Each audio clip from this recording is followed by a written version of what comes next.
이 말 사실 조금 자극적이긴 하죠.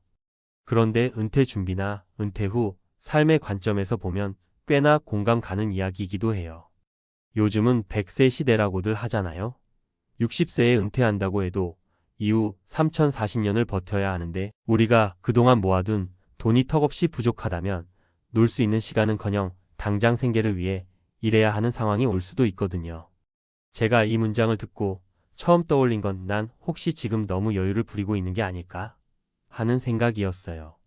특히 2030대 때는 은퇴가 먼 미래의 일 같아서 돈을 버는 족족 여행이나 쇼핑 등에 쓰기 일쑤였죠. 그런데 어느 시점부터 내가 내 일을 그만두게 되면 과연 어떤 생활이 펼쳐질까? 그때는 체력도 예전 같지 않을 텐데 통장 잔고가 충분하지 않다면 다시 일을 하고 싶어도 제대로 하기 어려울 거예요. 그래서 오늘은 우리에게는 어느 정도의 은퇴 준비금이 필요하고 왜 이렇게 중요하게 여겨야 하는가에 대한 이야기를 해보려 합니다. 그리고 실제로 겪은 사람들의 사례를 3가지 소개해 드릴게요. 혹시나 지금 아직 나는 멀었어, 나중에 하면 되라고 생각하시는 분들이라면 한 번쯤 미리미리 준비가 얼마나 중요한지 느껴보시는 계기가 되면 좋겠습니다. 1. 통장에 얼마나 있어야 마음 편히 쉴 수 있을까? 사실 얼마면 충분하다는 공식이 딱 떨어지게 있는 건 아니에요. 사람마다 생활비, 지출 패턴, 가족 구성원, 건강 상태까지 다 다르니까요. 하지만 대략적인 기준은 있어요. 월 생활비 보통 은퇴 후엔 이전보다 생활비가 줄어든다고 하지만 생각보다 크게 줄지 않는 경우도 많습니다. 의료비나 취미여가 활동 비용이 늘 수 있거든요. 예상 수명 100세 시대라고 하지만 실제로 80대 중반쯤은 바라봐야 하니 은퇴를 60세로 잡으면 대략 20년은 준비해야 해요. 연금 기타 수입 국민연금, 개인연금, 부동산 임대료 등에서 나오는 수입이 얼마나 되는지도 고려해야 합니다. 가령 월 200만 원이 은퇴 후 내가 필요한 생활비라고 가정해 볼게요. 그리고 국민연금이나 개인연금 등에서 한 달에 100만 원 정도를 받을 수 있다면 나머지 100만 원은 저축한 자산에서 마련해야겠죠. 연 34%의 안전한 수익률을 기대한다고 쳤을 때 최소 3억 4억 원은 필요하다는 대략적인 계산이 나올 수 있어요. 이 수치는 인플레이션이라든지 예상치 못한 큰 지출, 갑자기 몸이 아프거나 집에 큰 수리가 필요하거나 등까지 고려하면 좀 더 늘어나겠죠. 결국 은퇴 후에도 좀 편하게 살겠다고 생각한다면 어느 정도 현금 흐름이 있어야 하고 그걸 만들어줄 수 있는 종잣돈이 필요한 거예요.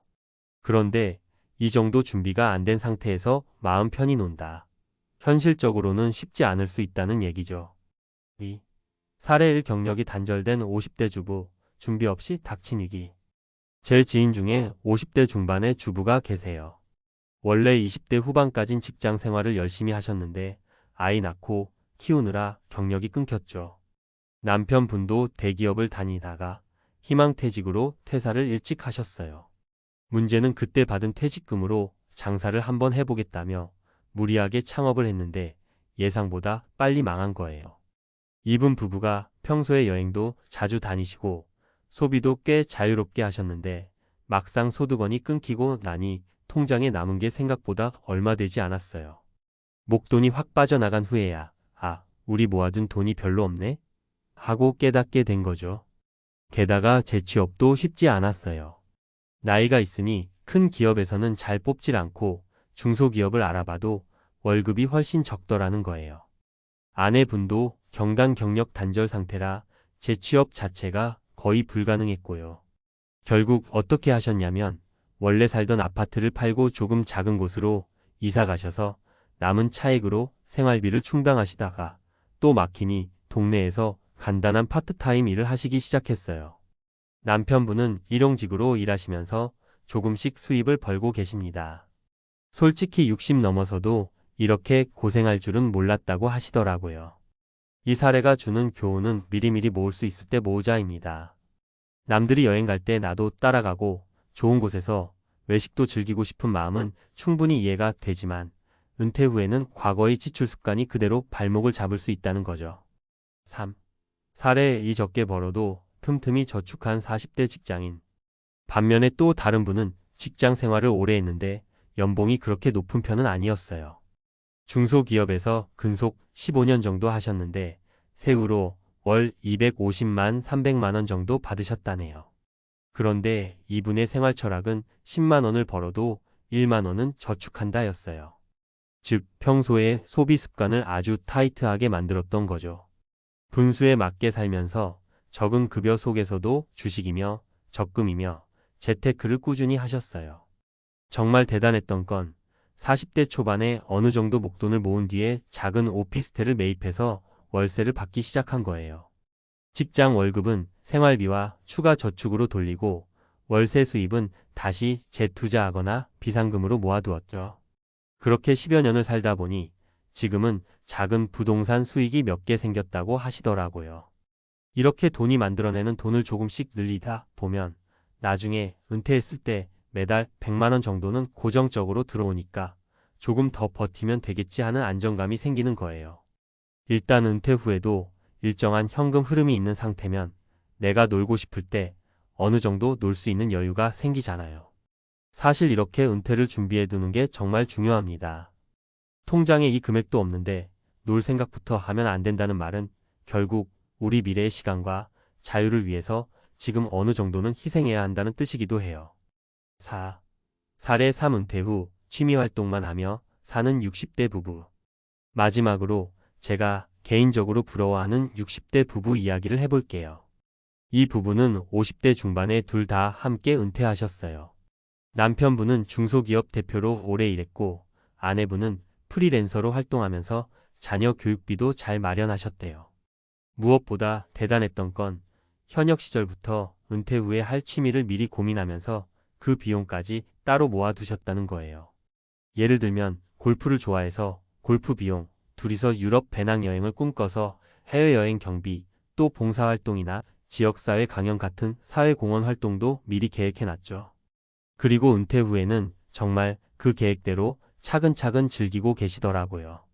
물론 이렇게 하려면 은퇴 전부터 목돈이 상당히 필요하잖아요.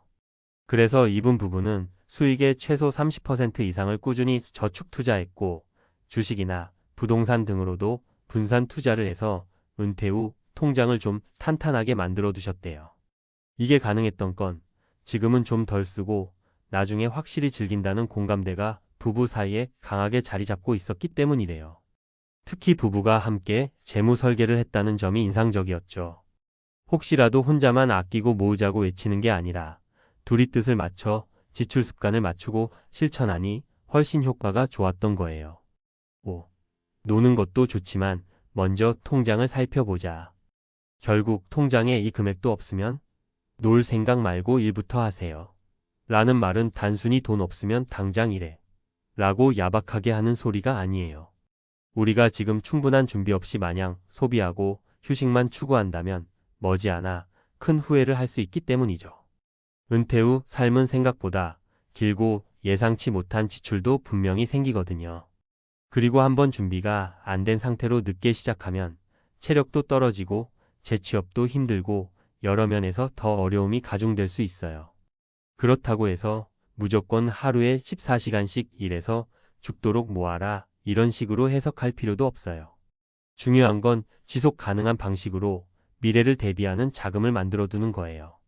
적금, 예금도 좋고 주식도 좋고 부동산도 좋고 요즘엔 ETF나 로보어드바이저 등 투자 수단도 다양해졌죠. 어떤 걸 하든 간에 스스로 공부하고 위험과 수익률을 감안해서 내 노후를 책임질 수 있는 돈을 조금씩 확장해 나가는 게 핵심입니다. 6. 이제라도 시작하면 늦지 않아요. 이 글을 읽고 어휴, 난 이미 50대인데 어떡하지? 혹은 내 월급으론 택도 없어라고 걱정하시는 분들도 계실 거예요. 그렇지만 정말 중요한 건 지금부터라도 시작한다는 겁니다. 가장 나쁜 선택은 이미 늦었으니 그냥 포기하자라고 손을 놓아버리는 거예요. 어떤 방식으로든 내가 받을 수 있는 연금이나 정부 지원 제도를 알아보고 취업이나 재취업 혹은 반은퇴의 방식으로 꾸준히 수입을 만들어내는 방법을 고민해보는 거죠. 아직 젊은 분들이라면 더더욱 미리 준비가 답입니다. 남들은 다 쓰는 것 같고 다 놀러 다니는 것 같아 보여도 사실 속을 들여다보면 우리 주변에도 알뜰하게 미래를 준비하는 분들이 많아요. 지금부터 조금씩 목돈을 모으고 투자에 관심을 갖고 혹은 본인의 재능으로 사이드 잡을 만들어서 추가 수입을 쌓아두는 거죠. 이런 노력이 쌓이면 나중에 정말 큰 힘이 됩니다. 7. 마무리하며. 제가 오늘 드리고 싶은 말씀은 우리 인생에는 어느 시점이 되면 정말 쉬고 싶고 놀고 싶고 하고 싶은 걸 하고 싶어지는 때가 반드시 온다는 거예요. 그리고 그 순간에 통장 잔고가 우리에게 말해주죠.